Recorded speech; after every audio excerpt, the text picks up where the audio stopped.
तो हम लोग अपना पाइथन का सेकेंड डे का चैप्टर आगे कंटिन्यू कर रहे हैं और आज हम लोग एक बेसिक कंसेप्ट सीख रहे हैं, वो है पाइथन कास्टिंग। तो पाइथन में कास्टिंग का मतलब होता है converting one data type into another data type. तो पाइथन में क्या होता है कि सेवरल बिल्ट इन फंक्शंस होते हैं जिनका काम होता है कास्टिंग करना, और ये फंक्शंस यूजफुल होते हैं जब आपको किसी स्पेसिफिक टाइप के डेटा टाइप की ज़रूरत हो। तो इसको समझने से पहले सबसे पहले हम लोग कुछ बेसिक एग्जांपल करते हैं। जैसे मान लीजिए मैंने लिखा x इज इक्वल टू 10, या मैंने लिखा y इज इक्वल टू 56.78, या मैंने लिखा name is equal to John Doe. ऐसे करके हम लोगों ने तीन यहाँ पे डिफरेंट वेरिएबल्स लिखे, और तीन वेरिएबल्स में हम लोगों ने तीन अलग अलग वैल्यूज को असाइन किया। x में 10 को, y में 56.78, नेम में जॉन डो, और यहाँ पे लिख दिया employed is equal to true. तो यानी ये एम्प्लॉयड है या नहीं है, इसको हम लोगों ने यहाँ पे ट्रू लिख दिया। ट्रू मतलब कि हाँ है। अब अगर हम एक बिल्ट इन फंक्शन का यूज करते हैं जिसका नाम है टाइप, और हम लिखते हैं टाइप ऑफ एक्स, तो यहाँ पे पाइथन में हमारे पास आउटपुट आएगा कि इसकी क्लास इंटीजर है। यानी कि ये टाइप फंक्शन क्या बता रहा है कि हम हमारे जो ये x वेरिएबल है इसका डेटा टाइप क्या है, इसकी क्लास क्या है। अब अगर हम लिखते टाइप ऑफ y, तो यहाँ पे हमें पता लगेगा कि इसकी क्लास फ्लोट है। इसी तरह अगर हम टाइप ऑफ नेम लिखते तो ये बताएगा स्ट्रिंग है। String is a collection of alpha numeric values. और अगर हम लिखते हैं टाइप ऑफ एम्प्लॉयड क्या है, तो ये हमें बताएगा क्लास बूल है। ठीक है। अब अगर मान लीजिए मैंने यहाँ पे लिखा कि फर्स्ट नेम, या अगर मैंने लिख दिया कि z जो है, x और y मैंने बताया था, मैंने कह दिया z की वैल्यू, और मैंने डबल कोट के अंदर 45 लिख दिया। ठीक है। तो अगर मैं करूँगा नेम प्लस z, तो वो लिख के आ जाएगा जॉन डो 45। क्यों? नेम है जॉन डो और 45 z की वैल्यू है। सो क्योंकि ये दो स्ट्रिंग थी तो ये दोनों कॉन्कैटिनेट हो गई। सो ये जो बिल्ट इन फंक्शन है ये डेटा टाइप बता रहा है। पर मान लीजिए मुझे x में z की वैल्यू ऐड करनी है, मुझे 10 में ये 45 ऐड करना है।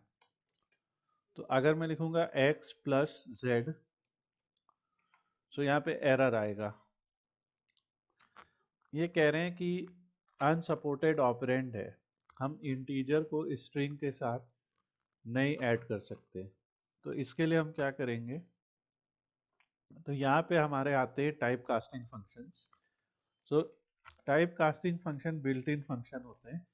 इन फंक्शंस के नाम या ये ऐसे लिखे जाते हैं: इंट, फ्लोट, str, बूल, कॉम्प्लेक्स, ऐसे लिखे जाते हैं। तो अगर अब की बार मैंने कहा x plus int of z, तो वैल्यू आ जाएगी 55। देखिए x की वैल्यू 10 थी, z की वैल्यू 45 थी, मगर वो एज अ स्ट्रिंग थी।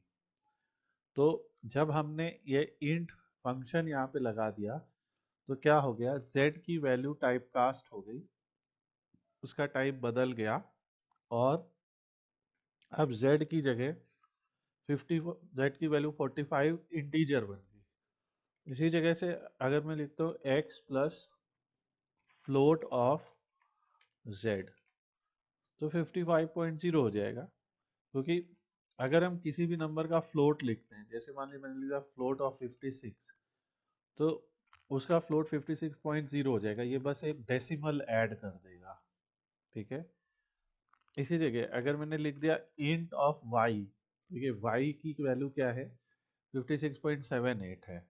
तो अगर मैंने इंट ऑफ y लिख दिया तो ये 56 आ जाएगा। तो ये उसका जो डेसिमल पार्ट था उसे रिमूव कर देगा। ठीक है, तो ये इंट फंक्शन क्या करता है कि अगर किसी भी नंबर में डेसिमल वैल्यू लिखी होती है तो उसे हटा देगा। अगर कोई नंबर स्ट्रिंग फॉर्मेट में दिया है तो उसका इंटीजर वर्जन दे देगा।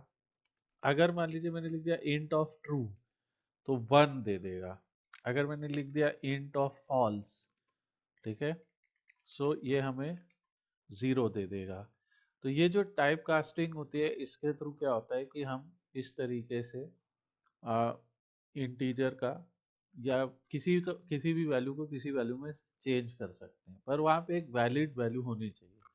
फॉर एग्जांपल अगर मैं कहता हूँ कि इंट ऑफ मोहन लिखो, सो इंट ऑफ मोहन नहीं हो पाएगा, राइट, क्योंकि ये वैल्यू तो इंटीजर में नहीं बदल सकती है।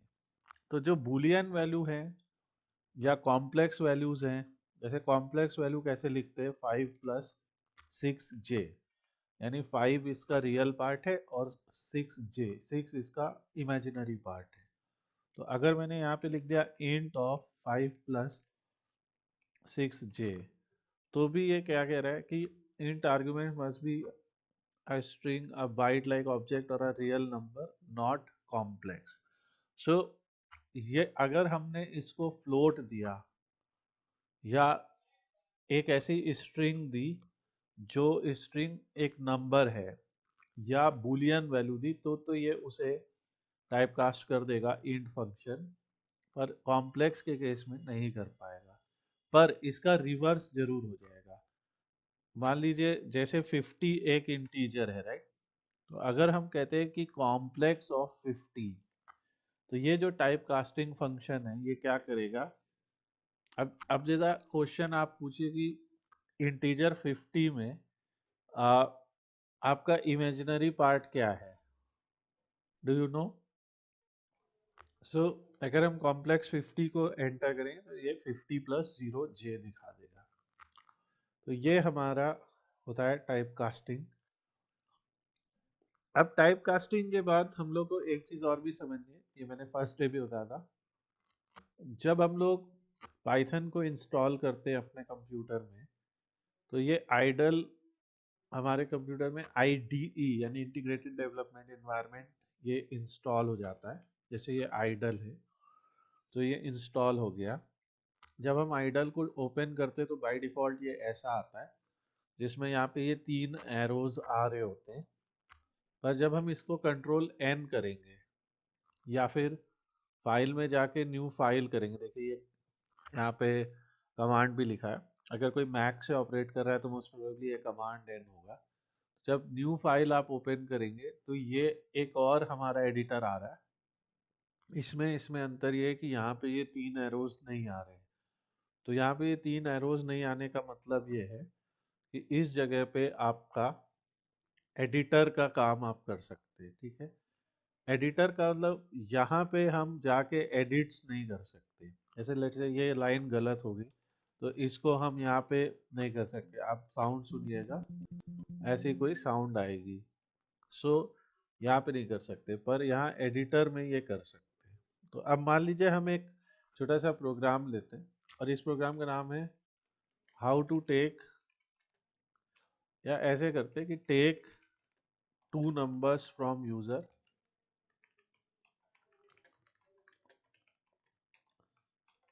And add them.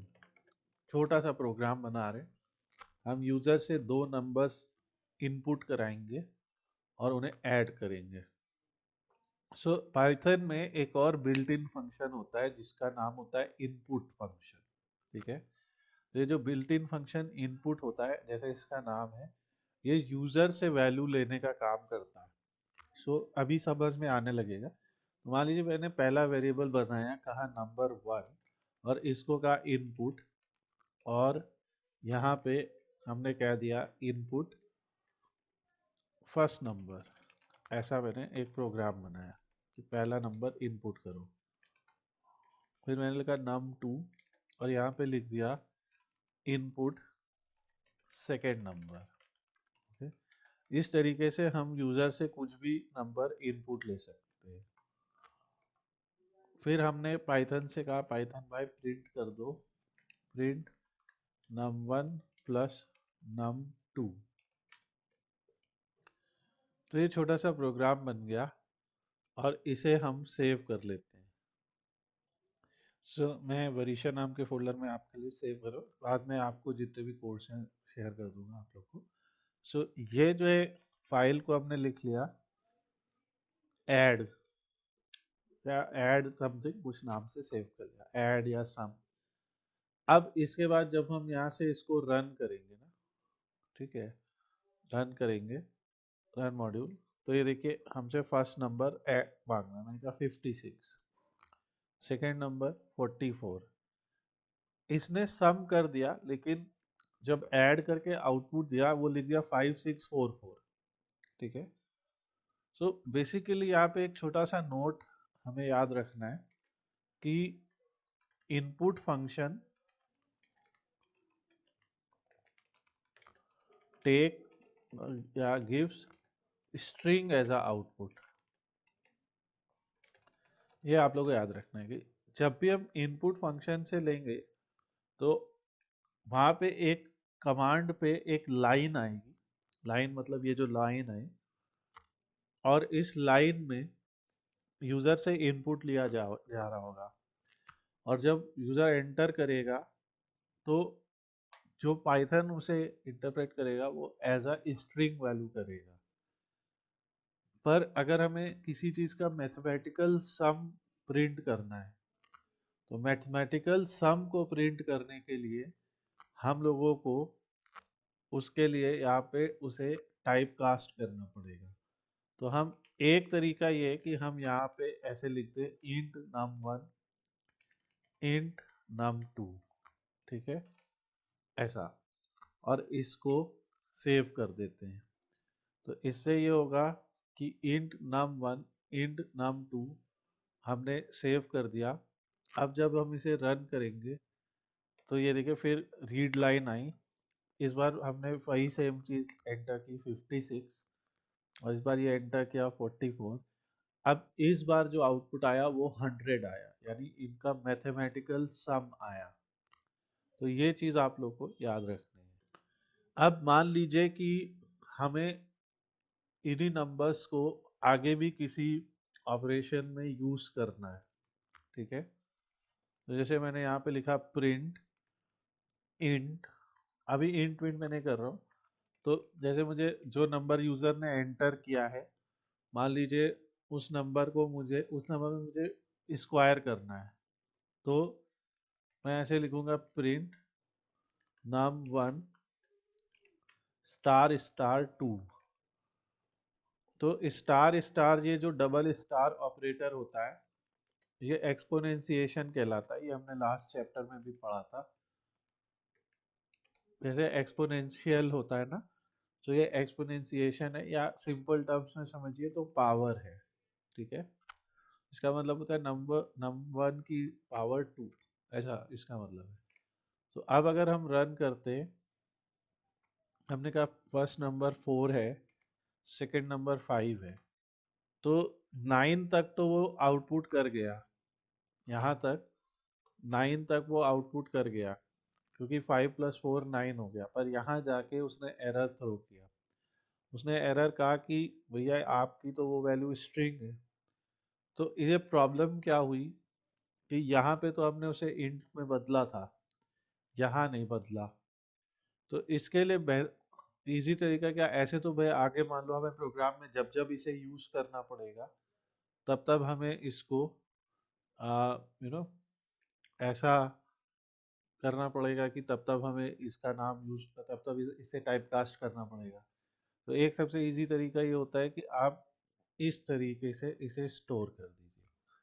तो यहाँ पे जाइए और यहाँ पे ही उसे कन्वर्ट कर दीजिए, और तब उसे स्टोर करिए वेरिएबल के अंदर।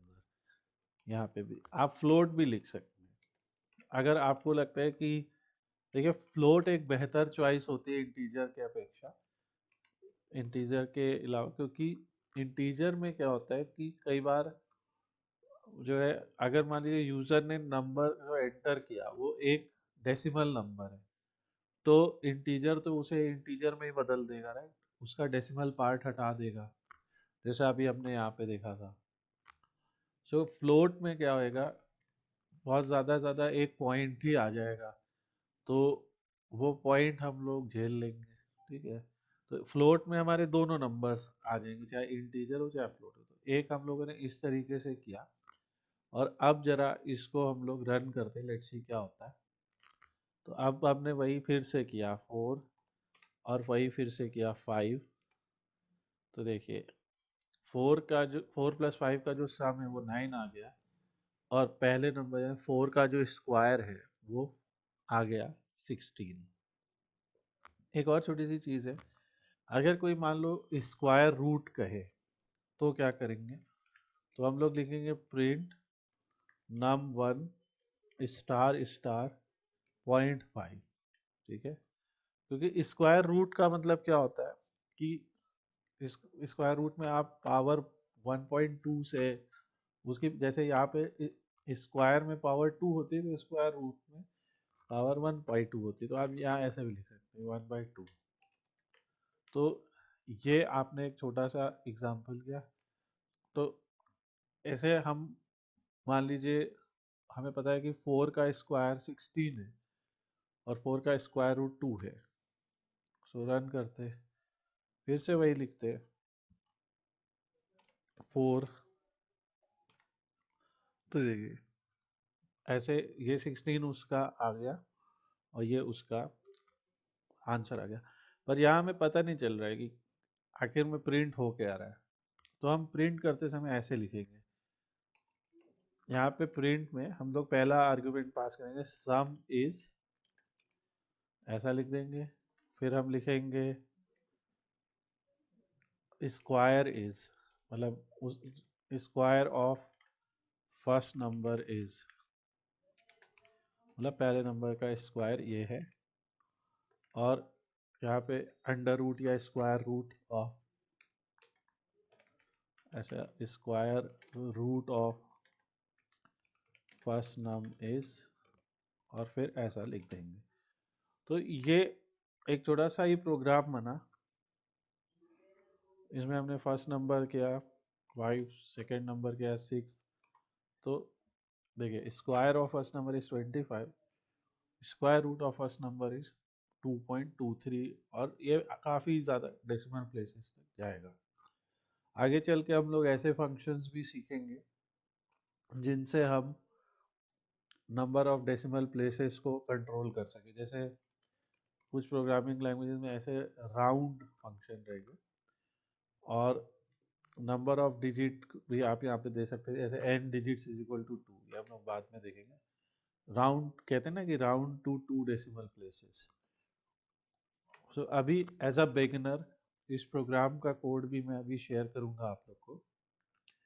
आप लोग इस प्रोग्राम को, सिंपल प्रोग्राम है, यहाँ पे टेक इनपुट फ्रॉम यूज़र करिए, और दो नंबर्स का सम और उसका स्क्वायर और स्क्वायर रूट निकाल के ये छोटा सा प्रोग्राम बनाइए और टेस्ट कीजिए।